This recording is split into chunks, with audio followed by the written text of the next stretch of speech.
안녕하세요. 오늘은 보육 관련 법규에 의해 두 번째 시간을 함께 하겠습니다. 원장이 알아야 할 기타 보육 관련 법입니다. 어, 우리 어린이집에서 근무하기 때문에 인사 및 노무관리와 관련된 법을 또 잘 알고 계셔야 되겠죠. 2020년 근로기준법 내용이 좀 변경됐는데요. 연차 유급 휴가입니다. 1년 이상 대신 선생님들이 계시면 일단 1년을 기점으로 3월에 입사하면 2월까지가 1년이잖아요. 그렇게 2월까지 근무하신 선생님들에게는 11개의 최소의 그 11개의 유급 휴가가 발생합니다. 그쵸? 유급 휴가가 발생하고 1년이 경과가 되면 15개가 또 발생을 해요. 1년이 지나고 나면 그러니까 2년 동안에 26개의 연차가 발생을 하게 됩니다. 자, 그러면 굉장히 많은 연차가 발생하게 되잖아요.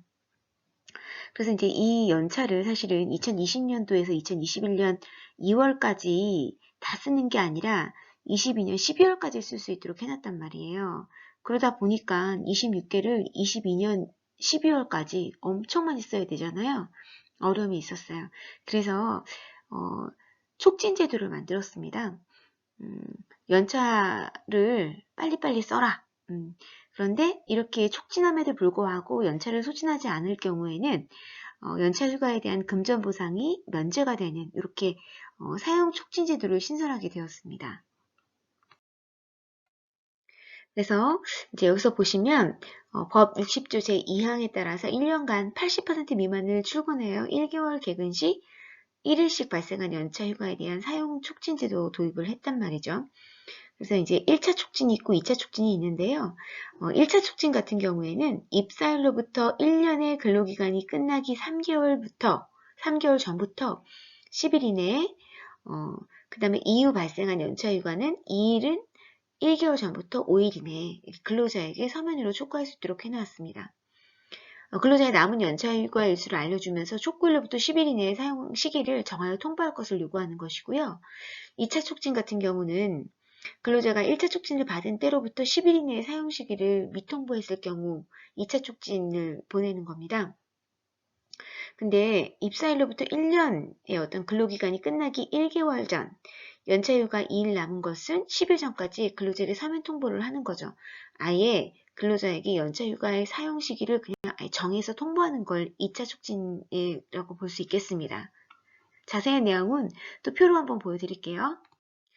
이 내용입니다. 자, 1월 1일 입사자 기준이에요. 그러면 그 1월 1일 입사자이기 때문에 12월 말까지가 1년이란 말이에요. 그러면 그 3개월 전 10일간 사용자는 근로자에게 연차 미사용 일수가 몇 개다. 자, 사용 시기를 지정 통보해라 라고 언제 쓸 건지를 요구할 수 있어요.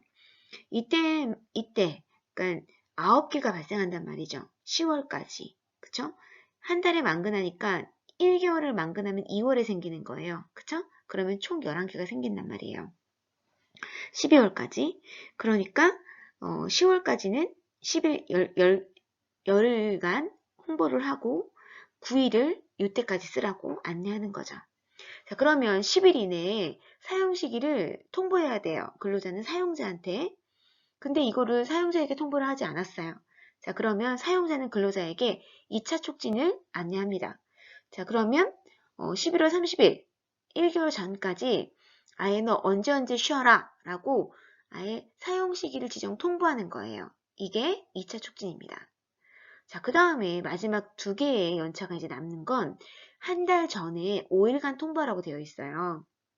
그러면 이때도 10일 이내에 그러니까 1일에서 5일이니까 적어도 한 10일이니까 한 15일, 뭐 20일까지는 뭐 10일 이내니까 만약에 5일까지 홍보를 했다. 자, 5일 날까지 이제 전에 듣고 10일 이내니까 15일까지는 근로자에게 서면으로 근로자가 사용자에게 지정 통보를 해야 되는데 안 했다. 자, 그러면 12월 21일, 10일 전까지 아예 그냥 언제 쉬어라 라고 날짜를 지정해서 통보하는 게 이제 2차 촉진이라고 볼 수 있는 겁니다. 이해되셨죠? 그리고 또 하나, 제76조의 이 직장 내 괴롭힘 금지에 관한 법이 새로 생기게 되었어요. 근로기준법에 직장 내 괴롭힘 금지에 관한 법이 생겼는데 사용자 또는 근로자는 직장에서 지위 또는 관계 등의 우위를 이용해서 업무 적정 범위를 넘어 다른 근로자에게 신체적, 정신적 고통을 주거나 근무 환경을 악화시키는 행위, 이를 직장 괴롭힘이라고 하는데 하에서는 아니 된다라고 이제 얘기를 하고 있습니다. 그래서 직장 내 괴롭힘 금지 취업규칙 신고를 하도록 되어 있어요. 상시 근로자 10인 이상인 경우에는 취업규칙에 직장 내 괴롭힘 금지 취업규칙 내용을 반드시 내용을 담아서 신고하라고 되어 있죠. 취업규칙 내에 직장 내 괴롭힘 예방 및 조치사항이 필수 기재인데 미신고 시에는 500만 원 이하의 과태료가 부과되니까 10명 이상인 경우에는 꼭 알아두시면 좋을 것 같습니다. 취업규칙 내용은요. 예방교육, 사건 처리 절차, 피해자 보호 조치, 행위자 제재, 재발방지 규정을 마련하는 것, 이런 내용들이 취업규칙 내용에 반드시 포함되어야 한다고 되어 있습니다.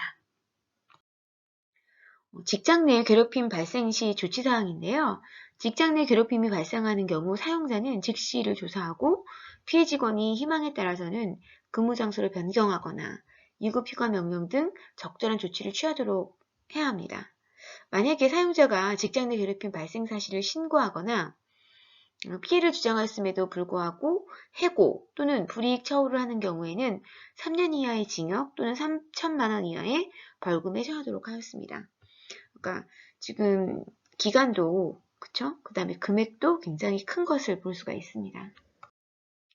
세 번째, 남녀고용 평등과 일가정 양립 지원에 관한 법률입니다. 19조의 육아휴직인데요. 배우자의 출산휴가가 확대되었습니다. 2019년 10월 1일자로 시행이 돼서 사업주는 근로자의 배우자 출산을 이유로 휴가를 청구하는 경우에는 의무적으로 휴가를 지급하여야 한다라고 되어 있죠. 그 다음에 중소기업의 경우에는 근로자의 유급 5일분을 배우자 출산휴가 급여로 지급 가능하다라고 되어 있습니다. 여기 보시면 배우자의 개정 전이 배우자의 출산휴가는 3일에서 5일이었어요. 그리고 최초 3일은 유급, 그리고 2일은 무급 이렇게 됐었는데 개정 후에는 10일 동안 돈을 받으면서 쉴 수가 있는 거죠. 그 다음에 청구 기간은 출산한 날로부터 예전에는 30일 이내에 휴가를 청구했어야 했는데 이제 개정 후에는 출산 날부터 90일 이내에 휴가를 청구할 수가 있어요. 그러니까 훨씬 기간이 길어진 거죠. 그리고 개정 전에 보시면 분할 사용이 불가했어요. 짧으니까 그랬겠지만 이제 10일이기 때문에 1회에 한해서 분할 사용이 가능하죠. 그러니까 90일 이내에 청구를 할 수 있고 또 분할도 할 수 있으니까 훨씬 더 좋겠네요. 그죠? 그리고 또 배우자의 육아휴직이 확대되었습니다. 이건 20년 2월 28일날 시행되었는데 한 아이에 대해서 부부 둘 다 육아휴직을 동시에 쓸 수 있게 되었어요. 예전에는 안 됐었죠. 그래서 육아휴직 급여 역시 부부 모두에게 각각 지급되는 걸로, 그리고 기존 육아휴직 중 아이와 떨어져 살면 종료되었지만 실제로 양육 여부가 맞다라고 되어진다면 떨어져서라도 육아휴직을 둘 다 지급하게 됩니다. 만 8세 이하 초등학교 2학년 자녀 양육 대상이 가능하고요. 부부 각각 최대 1년을 사용할 수 있습니다. 그러니까 이제 부부가 각각 사용하면 1년 1년 이제 2년이 되는 거죠. 자, 부부가 동시에 사용할 수 있고요. 고용보험 6개월 이상 가입 시에 가능하고, 또 엄마 같은 경우에는 월 70만 원, 최대 150만 원까지 지원이 되고, 또 아빠인 경우에는 최소 70만 원, 최대 250만 원까지 이렇게 지원이 되죠. 그러니까 이 내용도 조금 자세히 알아보고 싶으시면 고용노동부 들어가시면 자세하게 또 알아볼 수가 있습니다. 또 육아휴직 기간 중에 매월 고용노동부 홈페이지 모바일로 이 비용에 대해서는 지급을 받으실 수가 있습니다. 남녀고용 평등과 일가정 양립 지원에 관한 법률에 따라서 육아기 근로시간 단축이라는 게 생겼거든요. 근데 이 육아기 근로시간 단축이 2019년 10월 1일 시행되었어요. 그래서 근로자가 만 8세 이하, 그 다음에 초등학교 2학년 이하의 자녀를 양육하기 위해서 육아휴직을 청구하는 경우에 사업주는 이를 허용해야 한다고 되어 있고요.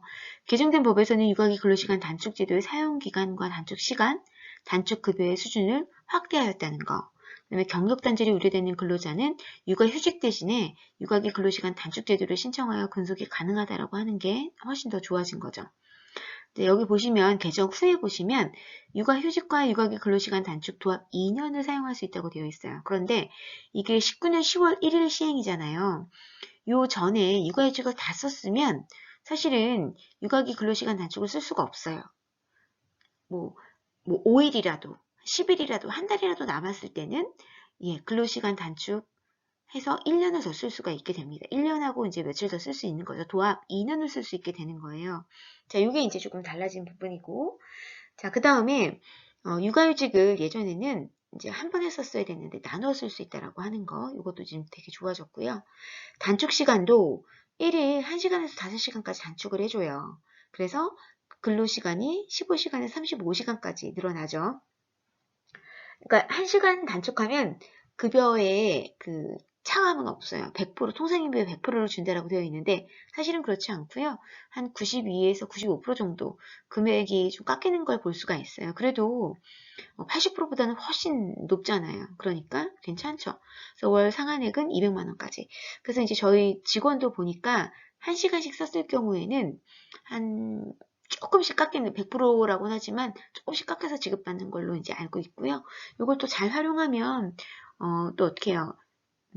경력 단절을 피할 수 있고 계속 근로가 가능하기 때문에 또 도움이 되는 제도다라고 이제 볼 수 있겠습니다. 22조의 2 보시면 근로자의 가족 돌봄을 위한 지원해서 가족 돌봄 휴가가 신설되었어요. 그래서 가족 돌봄 휴가, 휴직 돌봄 뭐 이런 것들이 좀 범위가 확대되었다. 20년 1월 1일 시행이 되었는데요. 근로자는 가족의 질병, 사고, 노령으로 인해서 가족을 돌볼 필요가 있는 경우에는 90일을 한도로 가족 돌봄 휴직을 신청할 수가 있습니다. 하루 단위로 사용할 수 있는 가족 돌봄 휴가를 신설해서 실효성을 높이고 가족 돌봄 휴직, 휴가 신청 사유와 돌봄 대상인 가족 범위를 확대하였다는 것이 굉장히 큰 이슈가 되었던 거죠. 저희가 코로나 때문에 이 가족 돌봄 휴가를 또 많이 썼던 것 같아요. 그리고 연초 그리고 9월까지도 하루에 5만 원씩 지급한 걸로 제가 알고 있어요. 그래서 이제 이것도 90일을 한도로 휴직과 또 휴가 이렇게 다 쓸 수 있기 때문에 굉장히 좋은 제도예요. 여기 자세한 내용을 좀 보세요. 가족 돌봄 휴직이었다가 가족 돌봄 휴직과 가족 돌봄 휴가 이렇게 두 가지로 바뀌게 된 거죠. 개정 전에는 90일 중 1회 30일 이상 휴직이 사용 가능했어요. 근데 이제 휴직과 별개로 90일 중에 10개를 가족 돌봄 휴가로 쓸 수 있는 거예요. 하루 단위로 다 쓸 수가 있어요. 쪼개서 쓸 수가 있어요. 근데 이제 이때는 사실은 무급인데 코로나 관련으로는 유급으로 돌려줘서 우리가 지원을 받았죠. 휴직 사유 같은 경우도 예전에는 개정 전에는 가족의 질병, 사고, 노령 이렇게만 되어 있었다면 이제는 가족의 질병, 사고, 노령에 가정 양육이, 자녀 양육이 포함되어 있습니다. 그리고 개정 전보다 개정 후에는 또 조부모 및 손자녀에 대한 내용이 더 추가가 되어 있어요. 그러니까 내가 이제 부모가 됐는데 자녀가 아이를 낳아서 내가 돌봐줘야 될 상황이에요. 그러면 어떻게 해요? 가족 돌봄 휴가를 쓸 수가 있고 가족 돌봄 휴직을 쓸 수가 있게 되는 거죠. 기본적으로 가족 돌봄에 대한 그 휴직은 무급이에요. 그런데 이제 아까 휴가인 경우에 나라가 특별하게 지정하는 경우에는 5만 원씩 지원받는 거 이건 좀 알아주시면 좋을 것 같고요. 가족 돌봄 등을 위한 근로시간 단축 청구권 도입해서 20년 1월 1일부터는 300인 이상 사업장과 공공기관에서 무조건 시행하게 되어 있습니다. 그래서 21년 1월 1일에서는 30인 이상 300인 미만 사업장이 반드시 시행을 해야 하고요. 22년 1월 1일부터는 30인 미만 사업장이 시행이 됩니다. 그러니까 이제 좀 규모가 작은 어린이집도 22년부터는 가족 돌봄, 근로시간 단축 뭐 이런 것들을 쓸 수가 있죠. 가족 돌봄 휴직 뭐 이런 것들을 쓸 수가 있게 됩니다. 그래서 이제 은퇴 준비, 노령에 관련돼서 은퇴 준비라든지 학업 등의 근로시간 단축 청구 사유를 확대해서 다양한 수요를 반영하고 22년까지 기업 규모에 따라서 단계적으로 시행 예정이니까 어린이집도 변화된 어떤 이런 법의 제도들을 좀 알고 교사들이 신청하거나 뭐 했을 때 이런 법이 있고 이걸 시행해야 되는구나를 알아주셨으면 좋을 것 같아요. 제22조의 3을 보시면 가족돌봄 등을 위한 근로시간 단축인데요. 물론 주시면 좋겠지만 부득이한 사정에 의해서 이 근로시간 단축을 거부하실 수 있습니다. 사업주는 어떤 내용이냐면 대체 인력 채용이 불가능하거나 사업 운영에 대한 중대한 지장을 초래했을 때에는 또 기타 대통령령이 정하는 사유가 있을 때에는 거부할 수 있다고 하는 거 이런 부분들을 조금 알고 계시면 좋을 것 같아요. 무조건 선생님이 나 줄여주세요. 시간 단축해주세요. 뭐 이럴 수 있지만 그거에 대해서 어렵다라고 이렇게 거부 사유를 밝힐 수도 있다라고 하는 것도 알아두시면 좋겠네요. 근로자 퇴직급여 보장법입니다. 중도 인출 요건이 강화됐다는 거죠. 퇴직금을 마음대로 빼가지 못하도록 해놓은 거예요. 그래서 근로자 퇴직급여 보장 시행령 제3조에 보시면 퇴직금 중간정산 사유 이렇게 마련해 놓고 되도록이면 중간에 정산하지 못하도록 되어 있는 거죠. 여기 보시면 6개월 이상 요양을 필요로 하는 어떤 사람의 질병이나 부상에 대한 의료비를 해당 근로자가 본인의 연간 총임금액의 1000분의 125를 초과하여 부담하는 경우에는 이걸 이제 중간정산을 받으실 수가 있어요. 그리고 근로자 퇴직급여 보장법 시행령 제14조 제1의 2를 보시면 확정 기여형만 인출이 가능해요. 확정 급여형 이런 것들은 인출이 불가하고 확정 기여형만 인출이 가능하거든요. 그래서 제2조 1항 제2호에 해당하는 경우 가입자 본인이 연간 임금 총액의 1000분의 125를 초과하는 의료비를 부담하는 경우만 가능하다라고 하는 거 이거 이제 알고 계시면 좋을 것 같습니다. 아동 청소년 성보호에 관한 법률 해가지고 저희가 아동이 성과 관련돼서 어려움을 겪지 않도록 항상 보호해야 되는 거 알고 계시죠? 그래서 저희가 또 어때요? 아동 성행 성과 관련해가지고 전담교사를 또 지정하게 되어 있고 또 교육도 받게 되어 있잖아요. 이제 이런 내용들도 조금은 알고 계시면 좋을 것 같습니다. 이제 원장이 알아야 할 기타 관련 보육 관련 법인데요. 건강관리와 관련된 법입니다. 감염병의 예방관리에 관한 법률에 따라서 어린이집 원장은 영유아에 대하여 매년 정기적으로 예방접종 통합관리 시스템을 활용해서 영유아 예방접종에 관한 사실을 확인해야 하고요. 영유아에 대하여 최초 보육사를 이용하는 경우에 보육을 실시한 날로부터 30일 이내에 확인해야 한다라고 되어 있습니다. 그 확인 결과 예방접종을 받지 아니한 영유아에게는 필요한 예방접종을 하도록 보호자를 지도하시고 또 영유아의 예방접종 여부 확인, 그 다음에 관리를 위해서 생활기록부 예방접종 여부를 항상 관리할 수 있도록 하셔야 합니다. 그래서 예방접종 증서, 그 밖에 이에 준한 증빙사료를 제출받는 방법으로도 영유아 예방접종을 확인하실 수가 있고 통합 시스템에 보시면 아이들의 접종 여부를 알 수가 있게 되죠. 그래서 이거는 조금 보호자에게 또 필수 예방접종을 반드시 받을 수 있도록 안내하시는 것이 필요하겠습니다.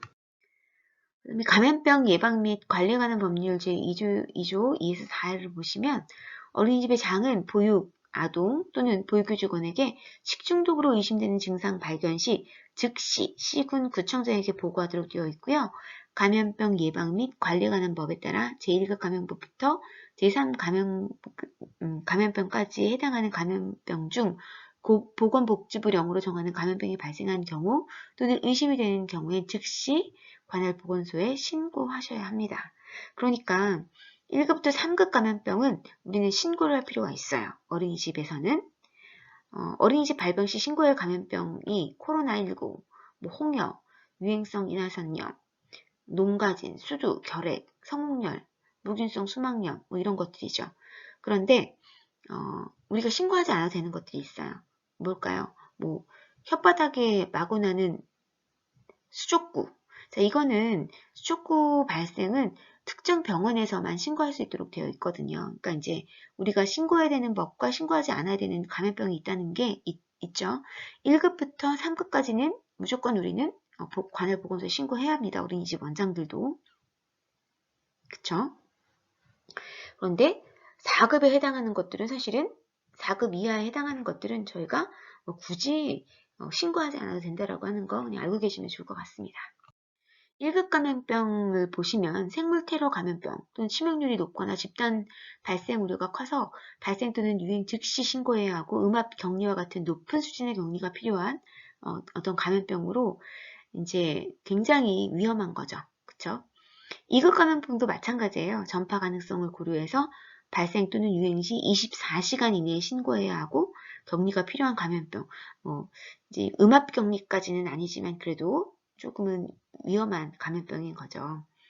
그다음에 3급 감염병은 얘도 마찬가지로 유행 시 24시간 이내에 신고해야 되는 감염병을 말하고요. 갑작스럽게 유입 또는 유행이 예견되어 긴급한 예방 관리가 필요하여 보건복지부 장관이 지정하는 감염병을 이야기하고 있습니다. 자세한 내용은 다음 장에서 다시 한번 보여드릴게요. 자, 우리가 1급에서 3급까지는 어린이집 원장들도 아셔야 되는 거죠. 그리고 그 식중독과 더불어서 1에서 3급 감염병은 신고를 하시도록 되어 있습니다. 여기서 보시면 1급을 보시면 에볼라, 그쵸? 코로나, 디프테리아, 그쵸? 라시열, 마버그혈, 두창, 패스트, 이런 것들이 있네요. 그쵸? 2급 감염병을 보시면 결핵, 수두, 홍역. 그러니까 수두 같은 경우도 2급 감염병이에요. 그쵸? 그 다음에 성홍열, 이런 것들이 있고요. 3급 감염병 보시면 파상풍, 일본내염, 말라리아, 쯔쯔가무시증 있고요. 그 다음에 댕기열도 여기 있네요. 그쵸? 이런 내용들의 지카 바이러스 감염, 이런 것들이 3급에 해당하는 겁니다. 이제 이런 거 내용 한번 쭉 한번 보시면 좋을 것 같아요. 그 다음에 이제 긴급복지지원법입니다. 긴급복지지원법 제7조의 4에 따라서 관계 중앙행정기관의 장은 제3항 각 코에 어느 하나에 해당하는 사람이 자격의 취득 과정이나 보수 과정에서 긴급복지 사업의 신고와 관련된 교육 내용을 포함하도록 하여 긴급복지 신고 의무자로서 혹시 이제 아이에게 이런 사람이 있을 때에는 즉시 신고할 수 있도록 해주시는 것이 중요합니다. 그래서 이제 긴급복지 지원 제도를 이해하셔야 되는데요. 긴급복지 지원 제도란 소득 위기 가구를 대상으로 해서 위기 사유에 따라서 생계, 주거, 의료비 등의 일시적으로 신속하게 지원해서 빈곤계층의 추락을 방지하기 위한 제도예요. 그래서 혹시 긴급하게 지원해야 될 사항이 있을 때에는 즉시 신고해서 어려움을 겪지 않도록 도와주시는 게 이제 급선무라고 볼 수 있겠습니다. 이 교육을 그 긴급복지지원법에 대한 교육과 관련돼서 알아야 되는 이유는 저희도 그 신고 의무자이기 때문이에요. 그래서 옆에 내용 다시 한번 보실게요. 그 긴급복지 지원 신고 의무에서 신고 의무자 범위에 보시면 사회복지시설 종사자 에서 보시면 사회복지기관, 어린이집, 있죠. 장애인 시설, 아동보육 양육시설 등 나와 있잖아요. 그러니까 저희도 보면 긴급복지 지원 신고 의무자라는 거죠. 그래서 신고 방법은 어렵지 않아요. 시군구청 긴급복지 지원 담당 공무원에게 또는 보건복지상담센터 129 그쵸? 로 이제 연락을 해서 어려움이 있다라고 하는 걸 신고해 주시는 거죠. 그래서 의무교육도 반드시 또 받으셔야 돼요. 연일에 긴급복지 사업의 신고와 관련된 내용을 포함해서 긴급복지 신고 의무자가 된 소속기관, 시설 등의 장은 소속기관의 복지 신고, 그쵸? 긴급복지 신고 의무자에 대한 신고 의무 교육을 반드시 실시하고 그 결과를 관계 중앙행정기관 장에게 제출하도록 되어 있습니다. 그래서 연일에 의무교육을 반드시 받아야 되는 거 잊지 않으셔야겠습니다. 이제 안전과 관련된 법입니다. 이것도 보육사업 안내에서 그 보육사업 안내 변경된 내용에서 잠깐 말씀드렸는데요. 안전과 관련해서 환경보건법이 이제 더 강화가 됐어요. 그래서 환경보건법 제23조 보시면 어린이 활동공간의 위해성 관리해서 어린이집 인가를 받으실 때에는 반드시 이 관계기관에 따라서 이 아이들의 공간이 좀 안전하고 유해 환경으로부터 벗어난 아주 쾌적한 공간인가 이런 것들을 조금 받으셔야 돼요. 그래서 그 검사 기관으로부터 환경안전 관리 기준에 적합한지에 대한 검사를 받으시고 확인 검사 결과를 내셔야 된다는 거죠. 구청에 인가 받을 때 내셔야 된다는 거예요. 그래서 어린이 활동 공간을 신축하거나 아니면 최초의 인가를 받거나 할 때 또는 증축하거나 수선할 때에도 이 내용을 아시고 또 필요한 서류를 제출하실 필요가 있겠다라고 하는 거죠. 그래서 환경보건법에 따라서 이런 내용들을 좀 알고 계시고 또 처리를 하실 수 있도록 하셔야 된다는 겁니다. 이제 도로교통법입니다. 도로교통법 제12조 어린이 보호구역의 지정 관리인데요. 어린이집이 그 주변으로 굉장히 위험하다라고 생각했을 때에는 이렇게 보호구역을 지정 관리할 수가 있습니다. 그래서 영유아보호법 제10조에 따라서 어린이집 가운데 행정안전구역으로 정하는 어린이집인 경우에 또 이 도로 주변이 굉장히 위험하다고 생각됐을 경우에는 30km 이내로 제한을 할 수 있으니까 이것도 알고 계시면 좋을 것 같고요. 도로교통법 제52조 어린이집 통학버스를 갖고 계시다고 한다면 또 이 내용을 알고 계셔야겠죠. 통학버스의 신고, 또 53조에 의거하면 어린이 통학버스 운전자 및 운전자의 의무, 운행자의 의무사항, 또 도로교통법 제53조의 3에 보시면 안전교육, 또 동승자인 경우에도 안전교육을 받도록 되어 있으니까 이것도 이제 알고 계셔야 되는 부분입니다. 우선 안전교육에 대한 내용을 조금 보시면 어린이 통학버스를 운영하는 사람과 운행하는 사람, 운전하는 사람은 통학버스 안전운행에 관한 교육을 받으셔야 되겠죠. 이건 의무교육입니다. 미이행 시에는 과태료 8만 원이 있고요. 법정 의무교육인 통학버스 운행자, 운영자 이 사람들은 반드시 오프라인 교육을 이수하셔야 합니다. 그리고 통학버스 동승자 교육은 법정 의무교육은 아니지만 그래도 동승하는 분들의 어떤 그 정확한 역할들 이런 것들을 숙지하기 위해서는 좀 받으시는 게 좋겠죠. 그래서 임의교육인 동승자 보호교육은 사이버 교육으로도 이수가 가능하고요. 도로교통공단으로 들어가시면 사이버 교통학교에 동승자 보호교육이라는 칸이 있어요. 그래서 이걸 같이 들어주시면 좋을 것 같습니다. 화재 예방, 소방시설 설치, 유지 및 안전관리에 관한 법률입니다. 어린이집이 굉장히 안전해야 하잖아요. 화재가 났을 때에도 안전해야 하기 때문에 방염 소재의 어떤 벽지라든지 아니면 커튼이라든지 뭐 이런 것들을 좀 쓰는 거에 대한 내용들을 안내하는 법입니다. 그래서 이제 이것도 준용해서 저희가 설치를 해야 되는 거 이해하시고요. 급식관리와 관련된 법입니다. 식품위생법이죠. 식품위생법 제40조 제1항에 따르면 건강진단 대상자가 있어요. 영양사, 조리원, 배식 인력 이런 사람들은 전염성 질환에 대한 검사 결과를 포함하여 반드시 제출해야 되는 거고요. 식품위생법 제88조 집단급식소인 경우에는 그러니까 집단급식소는 상시일에 50인 이상 영유아 및 보육교사가 50인 이상인 경우에는 집단급식소 신고를 해야 되겠죠. 식사를 제공하는 어린이집 경우에는 집단급식소로 신고 운영해서 두시를 반드시 배치해야 된다라고 이제 볼 수 있겠습니다. 농수산물 원산지 표시에 관한 법률에 의거해서 어린이집의 식단표에는 원산지를 반드시 제공해야 되죠.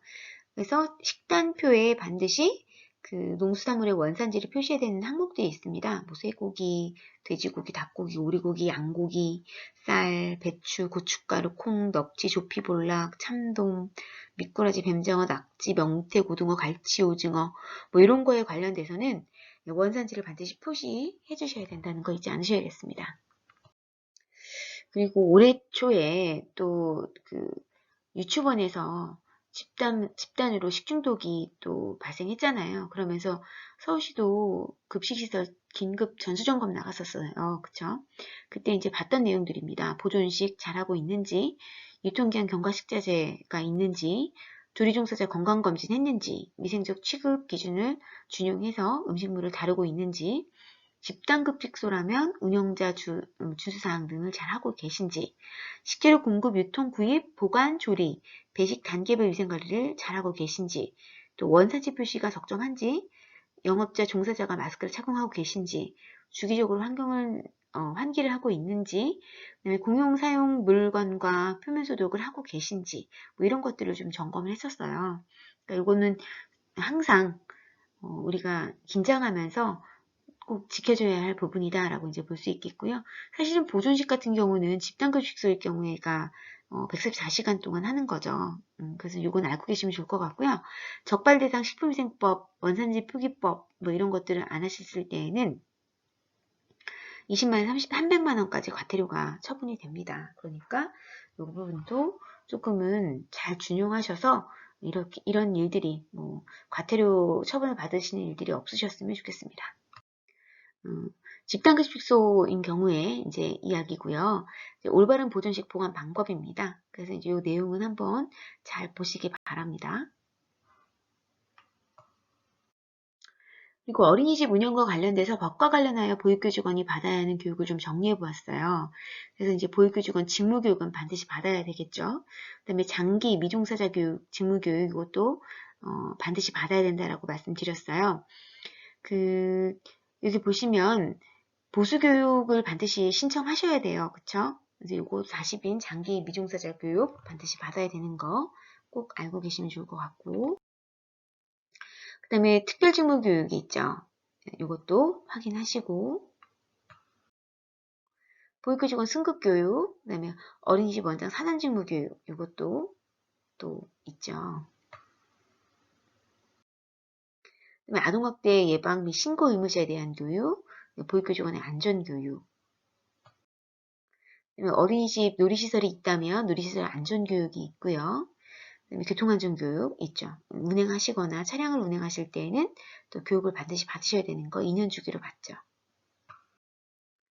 동승보호자 안전교육인데 얘는 뭐 임의교육이라고는 말씀드렸어요. 그러나 받으시면 좋겠다라고 말씀드렸죠.